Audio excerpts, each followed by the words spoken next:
नमस्कार मित्रों, जय हिंद सभी को। राम राम। कैसे हैं आप सब लोग? आई होप सब बढ़िया, हेल्दी वेल्दी, सबकी पढ़ाई एकदम बढ़िया चल रही होगी।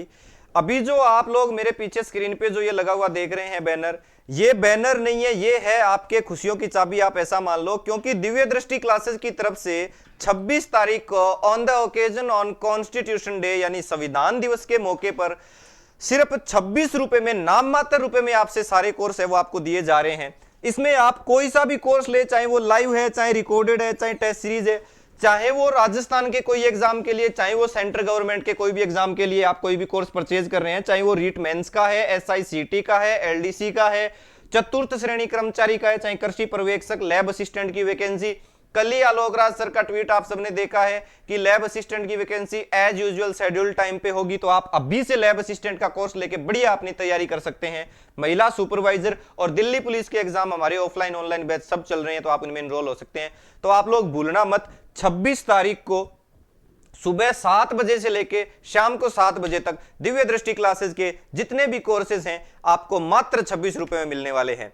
तो ये तो बात हो गई अपने बहुत ही शानदार ऑफर की। तो अभी जाओ, इंस्टॉल करो दिव्य दृष्टि क्लासेस का ऑफिशियल ऐप और सब्सक्राइब करो हमारा यूट्यूब चैनल। ठीक है, अब बात करते हैं कि सर आज की जो दिल्ली पुलिस की सीरीज है, जो इंडियन ज्योग्राफी के हम MCQ कर रहे हैं, जो हमारे PYQ है यानी प्रीलिम्स ईयर में आए हुए क्वेश्चन है, प्रीवियस ईयर में आए हुए क्वेश्चन है जो पूछे गए हैं हमसे, हमारा जो मेन एग्जाम है उसमें। और दूसरी बात करते हैं कि सर मोस्ट इंपोर्टेंट क्वेश्चन क्या हो सकते हैं, यानी वो क्वेश्चन जो डायरेक्टली एग्जाम में हिट करते हैं। बेटा आप एक बात को अच्छे से अपने माइंड में फिट कर लेना कि यहां जितना भी चीज आपको पढ़ाई जा रही है वो कोई किसी का कॉपी पेस्ट नहीं है, वो अपने आप में एक रिसर्च है। यहां का हर एक टीचर, यहां की हर एक टीम का मेंबर जो है वो उन क्वेश्चन पे रिसर्च करता है, उनका डेटा अपडेट करता है, उनके बारे में ये देखता है कि कौन सा क्वेश्चन आ सकता है। हर एक शिक्षक यहां पे अपने आप में एक विषय विशेषज्ञ आप मान के तैयारी कर सकते हो। सो ब्लाइंडली फॉलो द दिव्य दृष्टि classes and achieve your goal in A minimum and certain time.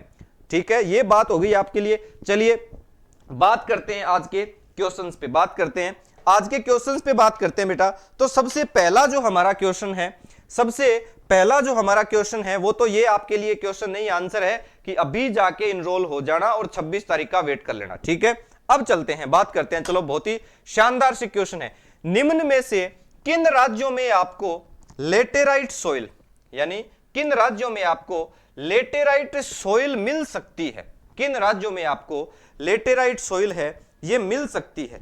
अब बेसिकली लेटेराइट सोइल जो मिलती है ना बेटा, लेटेराइट सोइल जो मिलती है, तो आप मेरी एक चीज हमेशा याद रखना बच्चे कि लेटेराइट सोइल है ये सर हमें नम क्षेत्रों में मिलती है। कौन से क्षेत्रों में मिलती है सर? ये नम क्षेत्रों में मिलती है सर, वो एरिया जहां नमी क्या है, जहां नमी क्या है थोड़ी सी ज्यादा है, जहां नमी थोड़ी सी क्या है ज्यादा है। ठीक है, जहां पे ज्यादा बारिश होती है। तो सर ज्यादा बारिश कहां होती है? ज्यादा बारिश की सर पश्चिमी बंगाल वाला एरिया हो गया। अब इसमें अगर कोई आपको नॉर्थ इंडिया का, यानी आपको उत्तरी भारत के राजस्थान, हरियाणा, पंजाब, इन एरिया की अगर बात करें तो सीधा सीधा इलॉजिकल सी बात है, वो थोड़ा सा कॉमन सेंस यूज करना है, थोड़ा सा कॉमन सेंस यूज करना है कि वो इलॉजिकल बात है कि सर लेटेराइट सोइल है वो नम क्षेत्रों में मिलती है, मतलब जहां बारिश ज्यादा होती है लेटेराइट सोइल हमें वहीं मिलती है। तो इस क्वेश्चन के अकॉर्डिंग अगर इसका आंसर करें तो सर ऑलमोस्ट सारे क्वेश्चन, सारे जो ऑप्शन है वो एप्रोप्रिएट मिलते हैं, सारे ऑप्शन है वो एप्रोप्रिएट मिलते हैं। अगर ऑप्शन 1 को छोड़ दिया जाए, ऑप्शन 2 को छोड़ दिया जाए तो, क्योंकि गुजरात और मध्य प्रदेश है, गुजरात और मध्य प्रदेश है बेटा, वो कंपैरेटिवली वेस्ट बंगाल, कर्नाटका और हिमाचल से रेनफॉल कम प्राप्त करते हैं। लेकिन सर ऑप्शन 4 को देखता हूं तो हिमाचल और उत्तराखंड है वो भी कर्नाटका और पश्चिम बंगाल से बारिश कम प्राप्त करता है। सर 2 काट दिए, 50-50 पे आ गया, मैं एकदम 50-50% पे आ गया, यानी 2 ऑप्शन मैंने एलिमिनेट कर दिए। इस ट्रिक को बोलते हैं एलिमिनेशन मेथड, यानी सही नहीं पकड़ना, गलत पकड़ के कट कर दो, राइट आंसर अपने आप बाहर निकल आएगा। That's it. 2 ऑप्शन बचे सर, वेस्ट बंगाल, आंध्र प्रदेश और कर्नाटका। सर कंपैरिजन किया जाए तो पश्चिमी बंगाल के आसपास मेघालय, मिजोरम और पश्चिम बंगाल में बारिश क्या होती है? ज्यादा होती है। तो कर्नाटका भी इसके अकॉर्डिंग क्या हो गया सर? एलिमिनेट हो गया और करेक्ट आंसर निकल के आया पश्चिमी बंगाल और आंध्र प्रदेश। कौन सा? पश्चिमी बंगाल और आंध्र प्रदेश। इस तरीके से ना आते हुए क्वेश्चन को भी हम एक छोटे से लॉजिक से क्या कर सकते हैं? सही कर सकते हैं। और 100 क्वेश्चन आ रहे हैं तो उसमें से आप ये मान के चलिए आप ये मान के चलिए उन 100 क्वेश्चंस में आप 5 से 10% इस तरीके से बना सकते हैं, इजीली बना सकते हैं भैया, आराम से बना सकते हैं। लोगों ने बनाया है, सिलेक्शन पाया है, आप भी इस मेथड को सीखिए, आप भी इस मेथड को यूज कीजिए, अप्लाई कीजिए। और मैं एक बात फिर से क्लेम कर दूं कि ये क्लासेस ना सिर्फ दिल्ली पुलिस के लिए, ये क्लासेस हर एक उस एग्जाम के लिए जो आपके ज्योग्राफी सेक्शन को, इंडियन ज्योग्राफी सेक्शन को एमसीक्यू फॉर्मेट में हिट करता है, ये आपके हर एक उस एग्जाम के ये क्लासेस मील का पत्थर साबित होगी। आप मेरी बात को मार्क कर लेना बच्चे, आज कोई भी एग्जाम जिसमें ज्योग्राफी के क्वेश्चन पूछे जा रहे हैं, अपनी क्लास से 160% क्वेश्चन टपकेंगे, उसमें आप लिख के ले लेना ये चीज। तो सिर्फ दिल्ली पुलिस तक सीमित ना रहते हुए कोई भी बच्चा जिस भी एग्जाम की तैयारी कर रहा है, चाहे वो राजस्थान का एग्जाम है, चाहे वो सेंट्रल गवर्नमेंट का एग्जाम है, अगर आपके एग्जाम में इंडियन ज्योग्राफी का सेक्शन है तो आप बिल्कुल मिस नहीं कर सकते इन क्लासेस को। चलिए, तो इसका आंसर क्या हो गया? पश्चिमी बंगाल और आंध्र प्रदेश। क्या हो गया? पश्चिमी बंगाल और आंध्र प्रदेश। अब बात करते हैं सर कि ये मृदा गुलाबी मृदा क्यों कहते हैं सर? गुलाबी मृदा या लाल मृदा? तो बेटा आयरन ऑक्साइड है। क्या? आयरन जो ऑक्साइड है उसकी उपस्थिति की वजह से, किसकी वजह से? लोहांश की उपस्थिति की वजह से, आयरन ऑक्साइड की उपस्थिति की वजह से इन मृदाओं का कलर है वो कैसा हो जाता है? गुलाबी हो जाता है। क्वेश्चन नंबर 1 में कोई फैक्ट नहीं बचा जो हमने नहीं देखा हो। बात करते हैं क्वेश्चन नंबर 2 पे, बात करते हैं क्वेश्चन नंबर 2 पे। आप सारे के सारे लोग 1 क्वेश्चन, 2 क्वेश्चन, 3 क्वेश्चन, ऐसे 1 2 3 4 5 जितने भी 20-25 क्वेश्चन कर रहे हैं, सबका नंबर लगा के उनके आंसर क्या करोगे? कमेंट सेक्शन में डालोगे। सबका आंसर लगा के आंसर कमेंट सेक्शन में डालोगे। कोई भी बच्चा इस मुहिम से छूटना नहीं चाहिए। और आपके जितने भी साथी हैं, जो भी आपके कलीग नियर एंड डियर तैयारी कर रहे हैं, उन सबको ये लेक्चर शेयर कर देना और बता देना उन सबको 26 तारीख के बारे में कि दिव्य दृष्टि क्लासेस की तरफ से एक महा ऑफर चल रहा है। उनकी एक बहुत शानदार टीम के द्वारा सारे कोर्सेज आपको कवर करवाए जा रहे हैं मात्र 26 रुपए में। ठीक है, आ जाओ बात करते हैं। भारत में फसलों की बुआई के अंतर्गत शुद्ध क्षेत्रफल लगभग कितना है? यानी सर शुद्ध क्षेत्रफल किसका? शुद्ध क्षेत्रफल बेटा बात कर रहे हैं बुआई का क्षेत्रफल कितना है? कितने क्षेत्रफल में हम खेती करते हैं, कितने क्षेत्रफल में हम खेती करते हैं। ठीक है, अब अगर बात करूं कि भारत का जो कुल क्षेत्रफल है वो सर लगभग, अगर मैं नॉर्मली एक बेसिक से आइडिया लेके बात करूं तो मुझे यह पता चलता है कि लगभग 329 मिलियन हेक्टेयर कुल क्षेत्रफल कितना है? कुल क्षेत्रफल कितना है भाई? ये डेटा साथ साथ लिख लेना। 329 मिलियन हेक्टेयर टोटल क्षेत्रफल है। अब इसमें से मुझे पूछ रहा है कि शुद्ध बोया गया क्षेत्रफल कितना है। तो शुद्ध बोया गया क्षेत्रफल है वो लगभग ऐसे मानो कि 195 मिलियन हेक्टेयर है और 141 मिलियन है वो शुद्ध बोया गया क्षेत्र है। 195 तो क्या है? फसली क्षेत्र है। इसमें से 195 क्या है? 195 मिलियन हेक्टेयर क्या है? जहां पे फसलें लगाते हैं, जहां पे फसलें लगाते हैं तो फसली क्षेत्र हो गया। इसमें से बात करूं 141 की, तो 141 हमारा क्या हो जाएगा? शुद्ध बोया गया क्षेत्र है। और सिंचित क्षेत्र कितना है? 65.3 है। 141 क्या है? 141 मिलियन हेक्टेयर क्या है? बोया गया क्षेत्र है। क्या है? बोया गया क्षेत्र है, बोया गया क्षेत्र है। और इसमें से 65.3 मिलियन हेक्टेयर है वो हमारा क्या है? सिंचित क्षेत्र है। छोटे छोटे डेटा पर बड़े काम के भैया, छोटे छोटे डेटा पर बड़े से काम के, इनको एज इट इज ऐसे का ऐसे लिख लो। अब इसमें से बात करें कि सर यहां पे कितना हो जाएगा? यहां पे शुद्ध बोया गया क्षेत्रफल कितना हो जाएगा? अब इसको 141 मिलियन हेक्टेयर को बेटा अगर मैं कन्वर्ट करके लाऊं किसमें, अगर मैं ऑप्शन के अकॉर्डिंग कन्वर्ट करूं तो सर ऑप्शन 1 सही हो जाएगा, 14 करोड़ हेक्टेयर हो जाएगा। ऑप्शन 1 सही हो जाएगा, 14 करोड़ हेक्टेयर हो जाएगा। तो ये आपको हर एक डेटा, आपको हर एक एंगल में, हर एक डिजिट में क्या रखने हैं? माइंड में रखने हैं। ठीक है, इनसे सीधा क्वेश्चन आएगा, डायरेक्ट क्वेश्चन हिट करेगा बच्चे। ठीक है, चलो नेक्स्ट क्वेश्चन पे बात करते हैं। खरीफ फसलें किस मौसम में उगाई जाती हैं? सर बड़ा ही इजी सा क्वेश्चन है, बड़ा ही इजी सा क्वेश्चन है, पर बच्चे बड़े मायूस होते हैं। बच्चे बड़े ऐसे क्वेश्चन देख के मायूस होते हैं क्योंकि बच्चे बड़े मासूम होते हैं। बच्चे बहुत मासूम होते हैं और वो अपनी मासूमियत का सबसे ज्यादा जो नुकसान है वो अपने एग्जाम में देखते हैं। और मासूमियत बेटा मायूसियत को जन्म देती है। तो यहाँ पे ऐसे क्वेश्चन उन मासूम बच्चों के लिए बनाए जाते हैं कि खरीफ की फसल किस मौसम में उगाई जाती है? खरीफ की फसल किस मौसम में उगाई जाती है? अगर बात करें तो खरीफ की फसल है ये अप्रैल से लेके अक्टूबर तक, कहां से? अप्रैल से लेके मोस्टली खरीफ की फसल आप देखते हो अप्रैल से लेके अक्टूबर के आसपास देखते हो, अप्रैल से लेके अक्टूबर के आसपास देखते हो। और बेटा जो आपका दक्षिणी पश्चिमी मॉनसून है उस पे निर्भर है, दक्षिणी पश्चिमी मॉनसून पे निर्भर करती है सर हमारी कौन सी फसल है? खरीफ की फसल।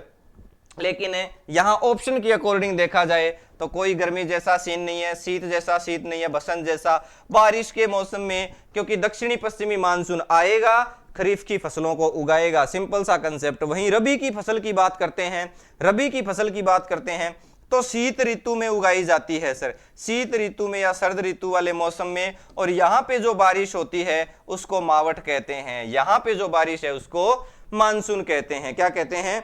मानसून कहते हैं। अब कुछ मुख्य खरीफ की फसलों के नाम हो गए, जैसे मक्का ज्वार बाजरा, मक्का ज्वार बाजरा हो गया, ठीक है, मूंगफली हो गई, ये सारे क्या हो गए? रागी हो गया, अनाज हो गया, ये आपकी कुछ खरीफ की फसलों के नाम हो गए। तो इसका सही एप्रोप्रिएट ऑप्शन कौन सा हो गया बेटा? ऑप्शन नंबर 2 हो गया। आ जाओ अगले क्वेश्चन पे। पूर्वोत्तर भारत में, पूर्वोत्तर भारत कहते ही मैप माइंड में आना चाहिए, रफली सा मैप माइंड में आना चाहिए। और पूर्वोत्तर कहा सर है? तो सर ये उत्तर हो गया, ये दक्षिण हो गया, ये पूर्व हो गया। सर पूर्वोत्तर भारत नॉर्थ ईस्ट की बात कर रहा है, ठीक है। पूर्वोत्तर भारत में स्थानांतरण कृषि, शिफ्टिंग एग्रीकल्चर को किस रूप में जाना जाता है? स्थानांतरित कृषि को किस रूप में जाना जाता है? बेटा जो बच्चे हमारे फाउंडेशन में इनरोल थे उनको एक एक देश का और हमारे भारत के अंदर एक एक राज्य के अंदर हमने किस प्रकार की कृषि को, स्थानांतरित कृषि को कहा, क्या कहा जाता है वो बताया गया है, ठीक है। लेकिन चलो बात करते हैं, यूट्यूब वालों का भी भला हो जाना चाहिए भाई, ठीक है। बात करते हैं कि यहां पे इस स्थानांतरित कृषि को कहते क्या है? यहां पे स्थानांतरित कृषि को कहां पे? पूर्वोत्तर भारत में। तो पूर्वोत्तर भारत में बेटा इसको क्या कहते हैं? जूमिंग कहते हैं या झूम कृषि कहते हैं। क्या कहते हैं? जूमिंग या झूम कृषि कहते हैं। क्या कहते हैं? जूमिंग या झूम कृषि कहते हैं, ठीक है, जूमिंग या झूम कृषि कहते हैं। अब अलग अलग राज्यों में इसकी अलग अलग बात करें तो बेसिकली अगर बात करें मध्य प्रदेश में इसको क्या कहते हैं? बेवर या दैया कहते हैं। मध्य प्रदेश में लिख लो इसके साथ, मध्य प्रदेश में इसको क्या कहते हैं? जूमिंग, इसको स्थानांतरित को बेवर या दहिया कहते हैं। एक दो इंपॉर्टेंट है, एमपी हमेशा इन एसएससी वालों का फेवरेट रहता है। मध्य प्रदेश की खेती के बारे में, मध्य प्रदेश के कोई अनाज के बारे में हमसे पूछते रहते हैं, ठीक है। आंध्र प्रदेश में इसको पोंडू कहते हैं, ओडिशा में इसको पम्मा कहते हैं, ठीक है। हिमालयन बेल्ट में इसको खंडिल, झारखंड क्षेत्र में इसको कुरवा, ठीक है। और उत्तरी पूर्वी क्षेत्र में क्या कहते हैं? जूमिंग कहते हैं बेटा। ये बातें ध्यान रखना, ये बातें बच्चे ध्यान में रखना, ठीक है। तो दूसरे क्वेश्चन का आंसर क्या हो गया? दूसरे क्वेश्चन का आंसर क्या, सॉरी चौथे क्वेश्चन का आंसर क्या हो गया? जूम हो गया। किसको कहते हैं? स्थानांतरण कृषि को। चलो नेक्स्ट पे बात करते हैं। सिल्वर फाइबर क्रांति निम्न में से किससे संबंधित है? यानी सर क्रांतियों की बात हो रही है। क्या हो रही है?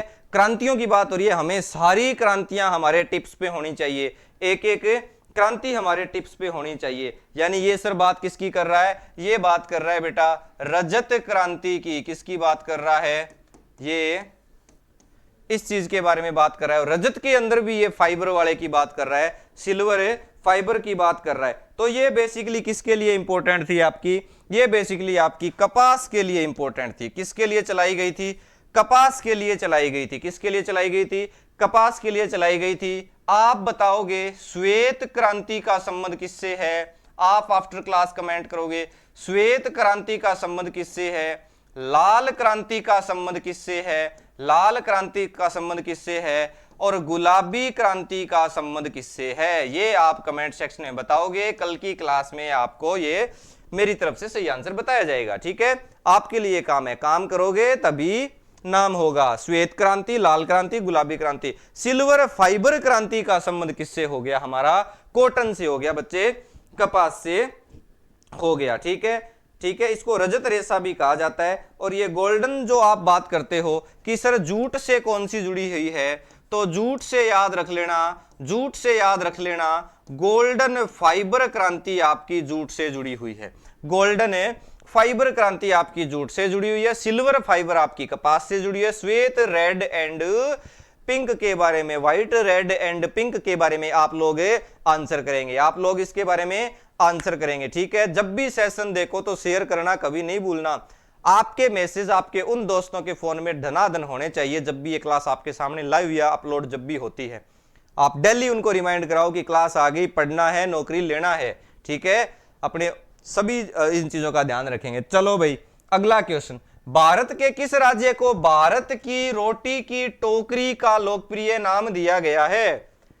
सिंपल सी बात है सर, रोटी की टोकरी का नाम यानी वहां पे अनाज सबसे ज्यादा होगा, वहां पे अनाज सबसे ज्यादा होगा। उन राज्यों को काट दो जो मैक्सिमम ग्रेन प्रोड्यूसर नहीं है।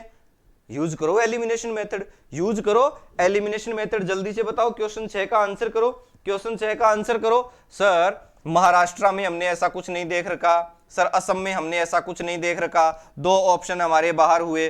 सर उत्तर प्रदेश से गंगा नदी बहती है, हम हो सकता है वहां पे अच्छी फर्टाइल लैंड है। सर पंजाब 5 नदियों की जगह है, झेलम, चेनाब, रावी, व्यास, सतलज। हो सकता है गड़बड़ हो सकती है, 2 में फंस गए, 2 में फंस गए। एप्रोप्रिएट ऑप्शन पकड़ना है। सबसे ज्यादा वीट प्रोडक्शन की बात करते हैं या अनाज की टोकरी की बात करते हैं तो वहां जो आपका क्षेत्र निकल के आता है वो कौन सा निकल के आता है कि सर एक जगह है जिसको कहा जाता है भारत का अन्न भंडार। क्या कहा जाता है बेटा? भारत का अन्न भंडार कहा जाता है। और इसी को क्या कहा जाता है? भारत की रोटी की टोकरी। और वो सबसे ज्यादा मैक्सिमम प्रोडक्शन हमारा कौन सा करता है? पंजाब। तो उत्तर प्रदेश भी इस रेस से क्या हो गया? बाहर हो गया। उत्तर प्रदेश भी इस रेस से क्या हो गया बच्चे? बाहर हो गया। तो करेक्ट आंसर निकल के आया कौन सा? पंजाब। आप मुझे बताओगे पंजाब से कौन सी 5 नदियां बहती है? पंजाब से कौन सी 5 नदियां बहती है? जल्दी से सारे फैक्ट यहीं पे समराइज करो, जल्दी से करो।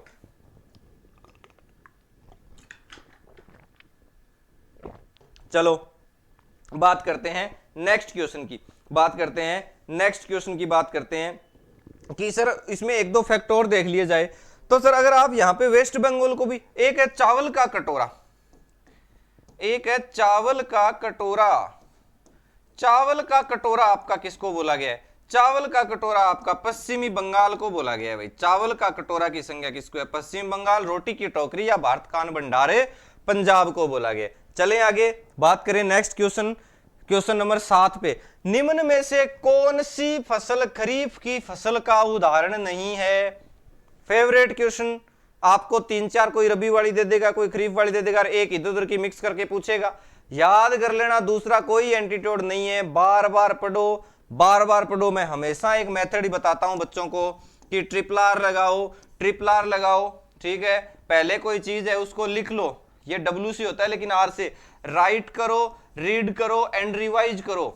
ये ट्रिपल आर मेथड जहां अप्लाई कर दिया वहां एग्जाम क्रैक है। ढंग से अगर पढ़ लिया, अगर आपने रिवीजन नहीं किया, रिवीजन ना करना उतना ही घातक माना गया है जितना भोजन खाने के बाद अगर उसको डाइजेस्ट ना किया जाए। अगर आपका खाया हुआ खाना आप डाइजेस्ट नहीं कर रहे तो वो वेस्ट है, वो आपके बॉडी में कोई एनर्जी नहीं देगा, कोई काम नहीं करेगा। सेम बात अप्लाई होती है कि अगर आपने पढ़ी हुई चीज को रिवाइज नहीं किया ना, तो मान लो आपने उसको डाइजेस्ट नहीं किया, वो कोई काम नहीं करेगी। सिर्फ आप ये कहोगे हाँ मैंने पढ़ ली, हाँ मैंने खा लिया। आंसर करो क्वेश्चन नंबर 7। निम्नलिखित में से कौन सी फसल खरीफ की फसल का उदाहरण है? क्वेश्चन नंबर 7 पे बात करते हैं, क्वेश्चन नंबर 7 पे बात करते हैं। तो खरीफ की फसल का उदाहरण है कौन सा है बताओ? अब सर चना, मटर, गेहूं तीनों एक ही मौसम में देखते हैं, सर्दियों वाले में। तो सर ये तो किसकी हो गई? रबी की हो गई। ये तो राबी क्रॉप्स हो गई, राबी की फसल हो गई। इसके अकॉर्डिंग जो कपास है वो हमारी खरीफ की है, जो हमारी कपास है वो किसकी है? खरीफ की है। तो करेक्ट आंसर ऑप्शन क्या हो गया? तो चना, मटर, गेहूं ये सारी किसकी है? रबी की है। तो खरीफ की कौन सी हो गई? आपकी कपास हो गई। खरीफ की कौन सी हो गई? आपकी कपास हो गई। चलें आगे बात करें। खरीफ की फसलें चावल, बाजरा, मक्का, मूंगफली, मिर्ची, कपास, सोयाबीन, गन्ना, ठीक है। और रबी में गेहूं, मटर, चना, जौ, सरसों, ठीक है। गेहूं, मटर, चना, इसमें और जोड़ दो 1-2, जौ को जोड़ दो, सरसों को जोड़ दो। ये सारी की सारी अपने शीत ऋतु में रबी की है। कपास है ये किसकी है? आपकी कपास, बाजरा, गुआर, जुआर जो भी है ये किसकी है? आपकी खरीफ की है। आ जाओ बेटा क्वेश्चन नंबर 8 पे बात करते हैं। मूंगफली फसल सर्वेक्षण रिपोर्ट 2018। जब एग्जामिनर घर से लड़के आता है तो वो कुछ ऐसे ही क्वेश्चन लेके आता है कि सही करके दिखाओ, सही करके दिखाओ। मूंगफली सर्वेक्षण रिपोर्ट 2018 के अनुसार निम्न में से कौन सा मूंगफली का सबसे बड़ा उत्पादक राज्य है?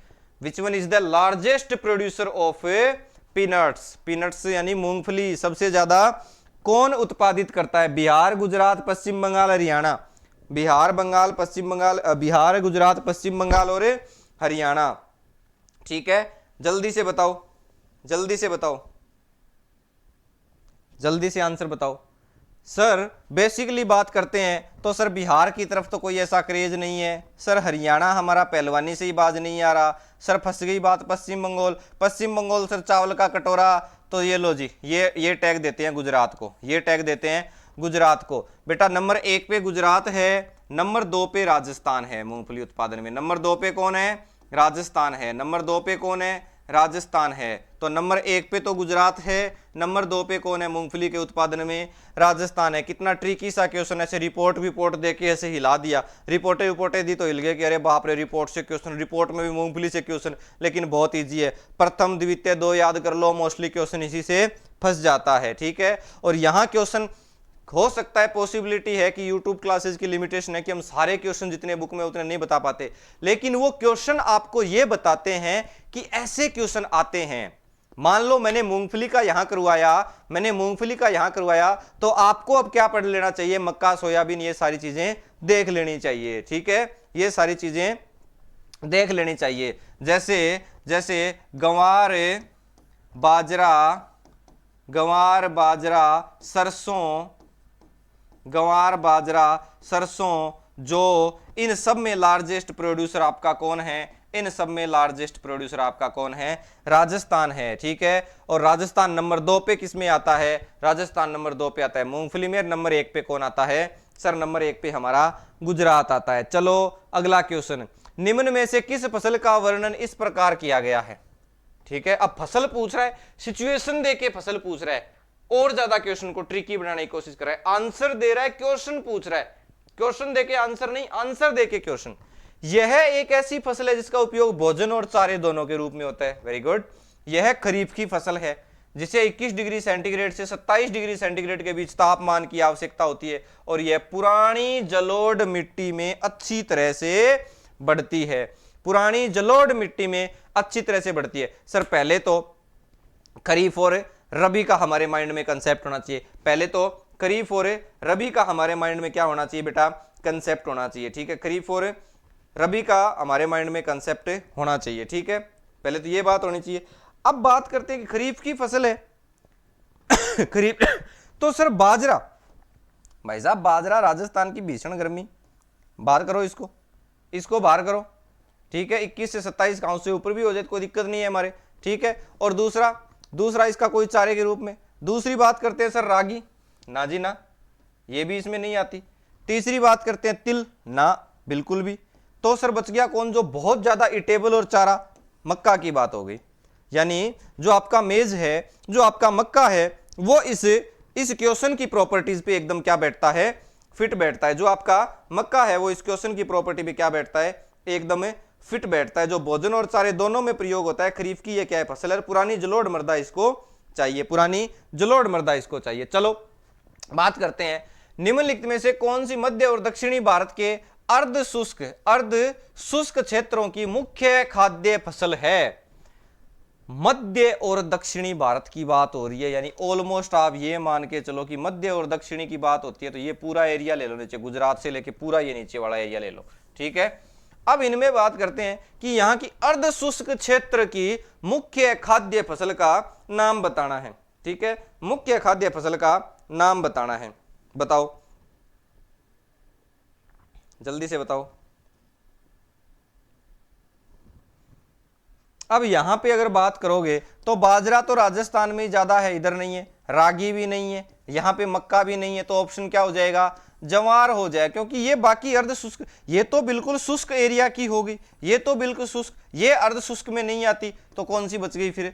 जवार जो है वो क्या हो जाएगी? इस ऑप्शन पे एकदम फिट बैठेगी। जवार है वो एकदम फिट बैठेगी। ठीक है, आ जाओ आगे बात करते हैं। क्वेश्चन नंबर 11 पे, भारत के उत्तरी मैदान जलोढ़ मिट्टी से बने हैं। बिल्कुल सही बात है जी, कोई आपत्ति नहीं है। वे कौन सी 3 नदियों द्वारा निक्षेपित मिट्टी से बने हैं? उत्तरी मैदान जलोढ़ मिट्टी है, पर वो कौन सी 3 नदियां हैं जिन्होंने इन पे क्या किया है? अपनी मिट्टी लाके डाली है, अपनी मिट्टियों से क्या किया है?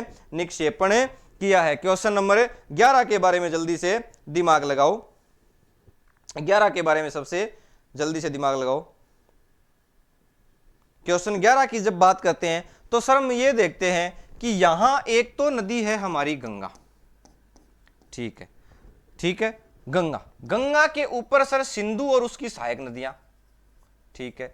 तीसरा सर अगर बात करते हैं तो ब्रह्मपुत्रा, ब्रह्मपुत्रा और उसकी सहायक नदियां, ये तीन तो फिट बैठती है। इसके अलावा sir Mahanadi, sir Mahanadi, question number 11 की बात हो रही है बेटा, सर महानदी यहां फिट नहीं बैठती क्योंकि वो तो पूरा ही पश्चिम बंगाल वाले एरिया में चली जाती है। सर दूसरी बात करें, सिंधु, महानदी और ब्रह्मपुत्र, ना जी ना, मैन नदी भूल गए सर आप, गंगा को, ब्रह्मपुत्र, महानदी, फिर महानदी यहां फंस गई, यानी यहां आप सिंधु को भूल गए। यानी ये एक ही जोड़ा है जो सिंधु गंगा ब्रह्मपुत्र, जो सबसे कम उम्र की भौगोलिक विशेषता इसी की मानी जाती है, एकदम लेटेस्ट डिपॉजिट वही लेके आते हैं, सबसे ज्यादा उपजाऊ मैदान इन्हीं का ही है।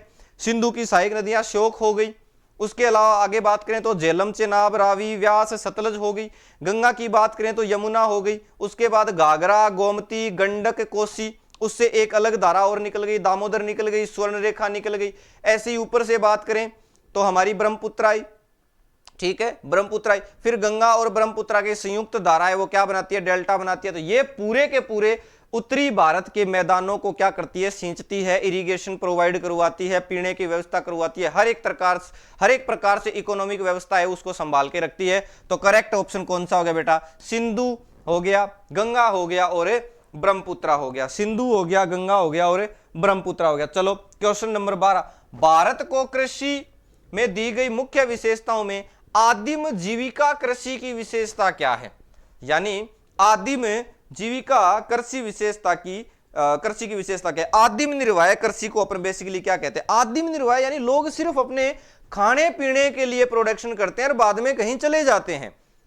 जैसे बेसिकली जूमिंग एक उसका प्रकार है, शिफ्टिंग एग्रीकल्चर जिसको हम कहते हैं, या फिर जिसको स्थानांतरण कृषि जिसको हम कहते हैं, उसका एक प्रकार है आदिम निर्वाह है, उसका एक प्रकार है क्या, आदिम निर्वाह है। आदिम निर्वाह में इंसान सिर्फ ध्यान रखता है अपने खाने पीने की चीजों पे, बाकी उसको कोई मतलब नहीं है। वो एक जगह आएगा, वहां पे जंगलों को साफ करेगा, जलाएगा, फसल उत्पादन करेगा, 2-3 साल जब तक जमीन वहां की उपजाऊ रहेगा और उसके बाद अपना निकल जाएगा, कहीं आगे का रास्ता देखेगा।